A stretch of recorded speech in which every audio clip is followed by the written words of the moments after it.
E se eu te disser que muitos hábitos que parecem santos, na verdade não têm apoio nenhum das Escrituras, prepare-se, porque o que você vai ouvir agora pode abalar tudo o que você acreditava ser intocável. Você já se sentiu pressionado a seguir um costume dentro da igreja, com medo de ser julgado se não fizer igual a todo mundo? Esse é o primeiro alerta. Nem tudo que se tornou tradição cristã nasceu do coração de Deus. Muitas práticas foram herdadas de culturas antigas, decisões humanas e até interesses políticos. E com o tempo, acabaram parecendo mandamentos, quando na verdade não passam de costumes humanos. Jesus já advertia sobre isso. Em Marcos 7:7, ele diz com clareza: "Em vão me adoram, ensinando doutrinas que são preceitos de homens." Essa frase é um aviso direto.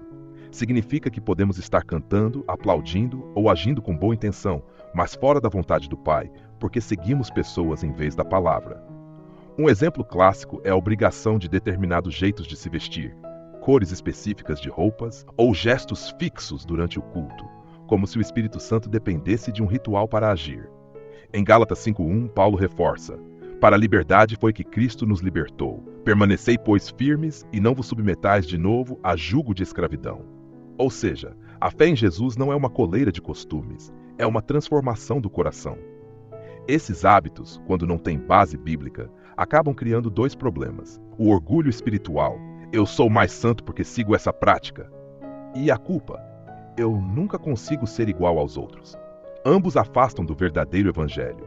O inimigo adora essa confusão porque ela faz os crentes brigarem entre si, em vez de pregarem Cristo. Enquanto você ouve isso, pergunte a si mesmo: quais hábitos eu pratico hoje que não consigo encontrar nas Escrituras? Essa reflexão não é para acusar, mas para libertar. O que importa é ter um coração sincero diante de Deus e examinar tudo à luz da Bíblia.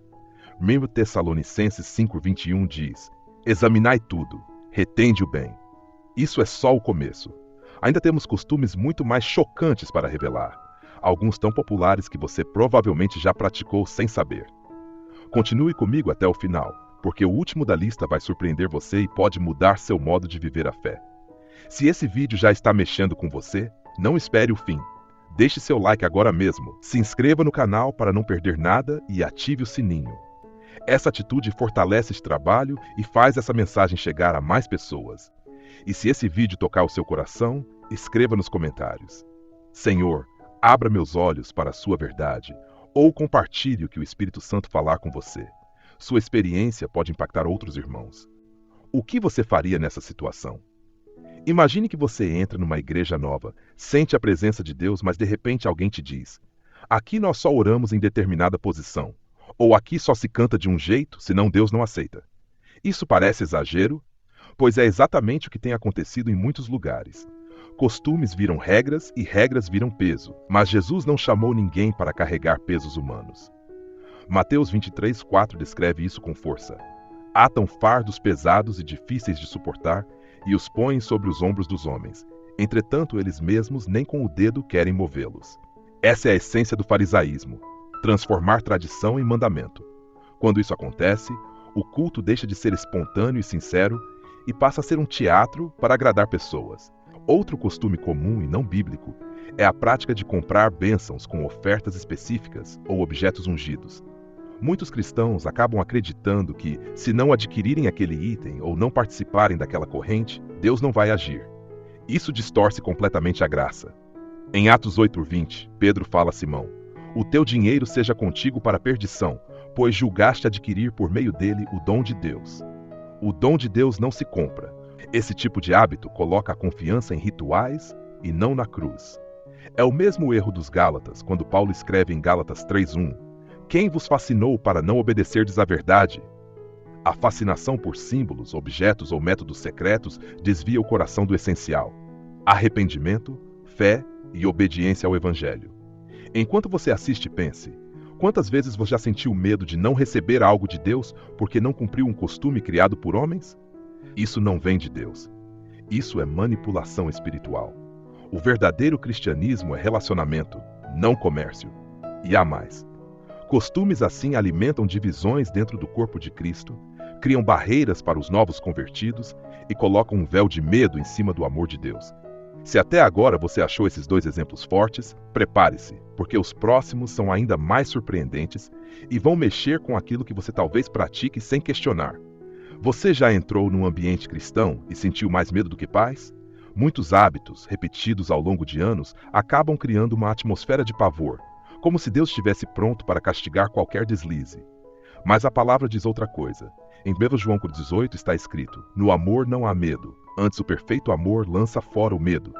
Porque o medo envolve tormento, e quem tem medo não está aperfeiçoado no amor. Um costume muito difundido é usar maldições hereditárias como explicação automática para todo o sofrimento do crente. A pessoa aceita Jesus, mas continua ouvindo que precisa de rituais específicos para quebrar cadeias invisíveis do passado. A Bíblia afirma claramente em Ezequiel 20: a alma que pecar, essa morrerá. O filho não levará a iniquidade do pai, nem o pai levará a iniquidade do filho. Cristo já nos libertou no Calvário. Colocar correntes extras sobre o crente é distorcer o evangelho. Outro hábito que parece espiritual, mas não tem respaldo bíblico, é marcar datas, objetos ou pessoas como inevitavelmente amaldiçoados e espalhar medo entre os irmãos. Isso gera ansiedade, superstição e culpa. Jesus nos ensinou a vigiar e orar, não a viver aterrorizados. Filipenses 4:6 reforça: não andeis ansiosos por coisa alguma, antes as vossas petições sejam em tudo conhecidas diante de Deus. Esse tipo de prática faz o cristão acreditar que a salvação é instável, que pode perder-se ao menor descuido. É como se a graça de Cristo fosse um chão frágil. Mas Efésios 2:8 nos lembra: porque pela graça sois salvos mediante a fé. E isto não vem de vós, é dom de Deus. A salvação não é sustentada por costumes humanos, mas pelo próprio Jesus. Pergunte-se: quantas vezes você já se deixou dominar pelo medo de não estar fazendo certo, porque alguém te ensinou um costume não bíblico? Se isso te descreve, este é o momento de voltar à palavra e confiar no amor de Deus, que liberta e não oprime. E se você acha que esses exemplos já são pesados, segure firme. Nos próximos blocos vamos falar de práticas ainda mais populares, presentes em cultos, retiros e até em grandes eventos, que parecem profundas, mas não têm raiz nas escrituras. O que você faria nessa situação? Você está num retiro cristão, o ambiente é intenso, todos se emocionam, e de repente surge uma prática obrigatória que ninguém encontra na Bíblia, mas todo mundo segue porque sempre foi assim. É aí que muitos cristãos, sem perceber, passam a obedecer tradições humanas, achando que estão obedecendo a Deus. Um dos exemplos mais comuns é usar água, sal, óleo ou objetos especiais como se tivessem poder em si mesmos. A Bíblia mostra usos simbólicos de óleo ou água, mas jamais como fonte de poder. O poder está em Deus, não no elemento. 2 Reis 5,14 conta que Naamã mergulhou 7 vezes no Jordão, mas a cura veio do Senhor, não da água. Quando transformamos um símbolo em amuleto, corremos risco de idolatria. Outro costume muito difundido é dar ênfase exagerada a revelações pessoais ou profecias, que não são confirmadas pelas Escrituras. Pessoas acabam construindo suas decisões de vida sobre palavras não testadas. O apóstolo João orienta em 1 João 4:1: amados, não creiais a todo espírito, mas provai se os espíritos são de Deus, porque já muitos falsos profetas se têm levantado no mundo. Essa é uma ordem clara para filtrar tudo pelo padrão bíblico. Há também reuniões onde se estabelecem correntes obrigatórias, com um número específico de dias ou atos repetitivos para que algo aconteça. Jesus condenou esse tipo de ritualismo. Em Mateus 6:7 ele disse: e orando, não useis de vãs repetições, como os gentios, que pensam que por muito falarem serão ouvidos. O Pai nos ouve pela sinceridade do coração, não pela repetição mecânica. Tudo isso vai criando uma fé condicionada. Se eu não fizer X, Deus não me abençoa. Isso é um retrocesso. Em Gálatas 2,16, Paulo deixa claro: sabendo que o homem não é justificado pelas obras da lei, mas pela fé em Jesus Cristo. Nenhum ritual pode acrescentar ou diminuir o poder do sangue de Jesus. Pergunte-se: quantas dessas práticas já entraram na sua vida sem você perceber? A intenção pode ter sido boa, mas se não está na palavra, não pode ser lei para o crente. Deus chama seu povo para discernimento e liberdade, não para superstição religiosa. E ainda não chegamos ao ponto mais crítico. Nos próximos blocos, vamos abordar costumes que parecem obrigação espiritual e que podem estar impedindo seu crescimento em Cristo sem você saber. Muitos crentes acabam acreditando que agradar a Deus significa atender a expectativas humanas. Um exemplo é tratar horários, formatos de culto ou padrões de comportamento como se fossem condição para Deus agir. Há congregações onde se ensina que só determinados dias, lugares ou posições atraem a presença divina. No entanto, Jesus disse em João 4, 23, 24: "Mas a hora vem, e agora é, em que os verdadeiros adoradores adorarão o Pai em espírito e em verdade, porque o Pai procura a tais que assim o adorem. Deus é espírito, e importa que os que o adorem em espírito e em verdade." O lugar ou o formato não são o centro, o coração é. Outro costume comum é usar votos, promessas ou sacrifícios extras como moeda de troca para receber milagres. Isso lembra o paganismo, não o cristianismo. Paulo advertiu os colossenses sobre essas práticas. Colossenses 2: "Se estáis mortos com Cristo, quanto aos rudimentos do mundo, por que vos sujeitais ainda a ordenanças? Todas estas coisas perecem pelo uso, segundo os preceitos e doutrinas dos homens?" A fé não é negociação, é entrega confiante. Também há a pressão para que todos demonstrem espiritualidade de um jeito único. Se alguém não chora, não pula ou não fala em línguas num culto, é visto como frio. Isso é injusto e antibíblico. O Espírito distribui dons e manifestações como quer. 1 Coríntios 12. Não existe um molde único para se relacionar com Deus. Quando costumes assim viram lei, nasce um cristianismo pesado, cansativo e sem alegria. E é exatamente isso que o inimigo quer. Crentes sobrecarregados e culpados, sem força para testemunhar.